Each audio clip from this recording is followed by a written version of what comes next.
Hey guys, today we're talking about mountain bike tires, in particular how to choose the best tire for your needs. Tire choice these days is pretty bewildering. There's a ton of different sizes, there's different tread patterns, there's different compounds, there's different casings. Some tires there's maybe 20 or 30 different variations to choose from, and it can get pretty confusing. So I'm here today to kind of break that down for you, show you how to narrow down what you want out of the tire so you can make an informed decision on what's going to work best for you. So the first thing you want to think about when you're choosing your tire is where are you going to be riding? How do you want to ride? What are you going to be riding? When are you going to be riding? All these things will affect your decision on what tire is going to work for you. For example, here on the North Shore we have trails that are pretty rocky, they're pretty rooty. There's not a ton of mud, but it can be quite wet. And so that's going to be very different to a place where maybe there's not a lot of rocks and roots and trail features. There's a lot of mud, maybe there's clay, maybe there's sand. A different tire is going to work better in different places. Next is when you want to ride. Are you going to just be riding in summer? Are you a fair weather rider? Are you going to be riding all winter? Do you want the tire to last all year round, or are you going to change it seasonally? How you want to ride will also impact the tire you want to choose. For example, if you don't do a lot of climbing and you're just riding the gnarliest descents you can find, you're going to want a heavier tire, one that's more puncture resistant. You don't mind rolling resistance. You just want a tire that's going to grip, it's going to hook up, it's not going to puncture. Whereas if you're a cross-country racer, on the other hand, you maybe want to choose a tire that rolls better. You're not as worried about punctures, you're not as worried about all-out grip on the descents. You want something light, something efficient. Different tread patterns work well in different conditions. For example, a really tightly spaced tread pattern will usually roll pretty well. It's going to be good for cross-country riding, good for hard pack type trails. A tread pattern with wider spaced knobs is going to be better in looser conditions, maybe in the wet. Those wide spaces allow for hookup in kind of muddy conditions.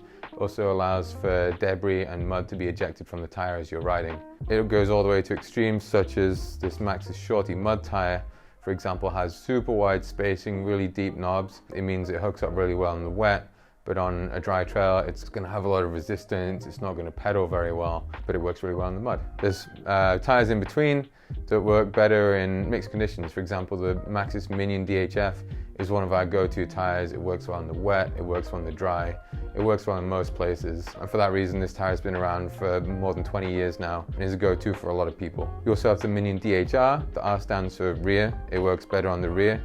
Like the DHF, it's got similar kind of big side knobs, so it corners really well, but you've got a paddle type design in the middle with a ramp. And what that does is it allows you to really dig in and grip on those technical climbs, but the ramp means that it rolls better. If you're not planning on pedaling too much, you might want to just have two front kind of tires if you're not too worried about rolling resistance. Otherwise, if you want something that rolls well, you might run two Minion DHRs, for example. Something that sits really well in the middle and that we've had good luck with here recently is the new Continental Kryptotal. It's a reasonably aggressive tread, it works well in the wet, and there's a front and a rear version, means you can have your faster rolling tire on the rear, your really grippy tire in the front. We've also got more cross-country oriented tires, something like the Vittoria Mezcal. It's got a really tight kind of center tread, so you're pretty much always sitting on a solid strip of rubber in the middle. It's really good for rolling resistance.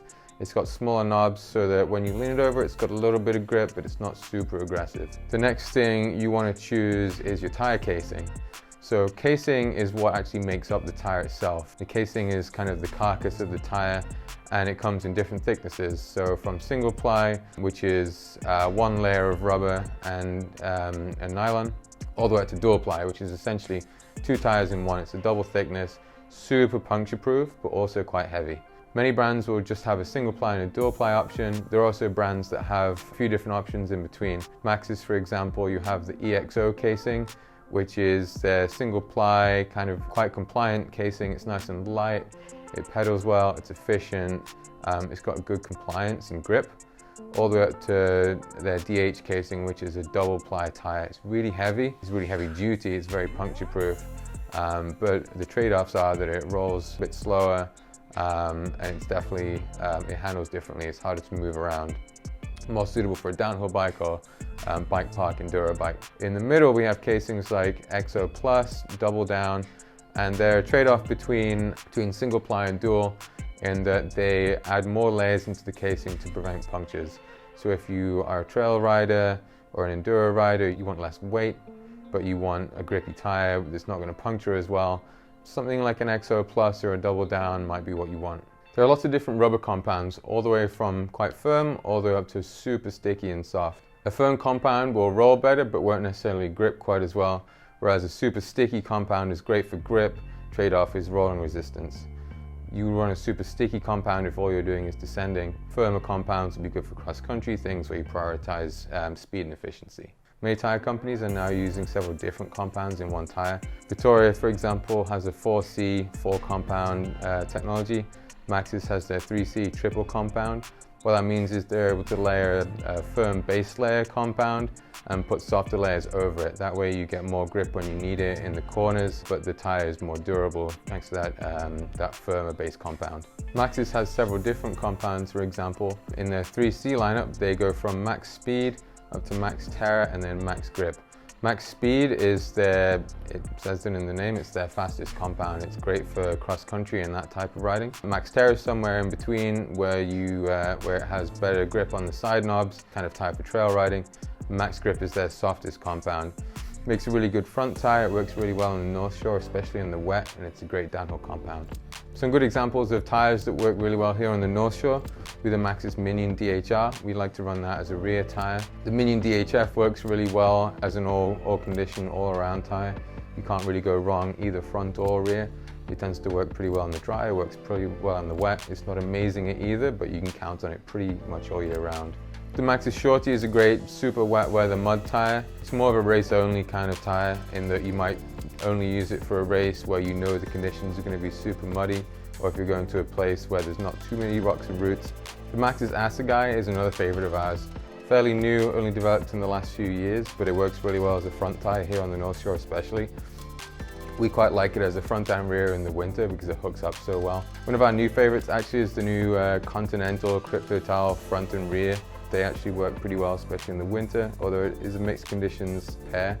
The soft compounds actually work really well in the winter to hook up and provide that extra grip, especially in the downhill casing. One last factor to consider is tire size. Obviously your bike is going to be usually 27.5 or 29-inch wheel size, so make sure you get the right one. But also you want to consider tire width. Most cross-country tires come in about 2.0 to 2.3 inches in width. Most trail to downhill tires come in about 2.3 to 2.6. Obviously a narrower tire is going to be more efficient but a little less grippy. The trade-off is that a wider tire is going to feel a little bit more vague on the trail and a little bit more draggy.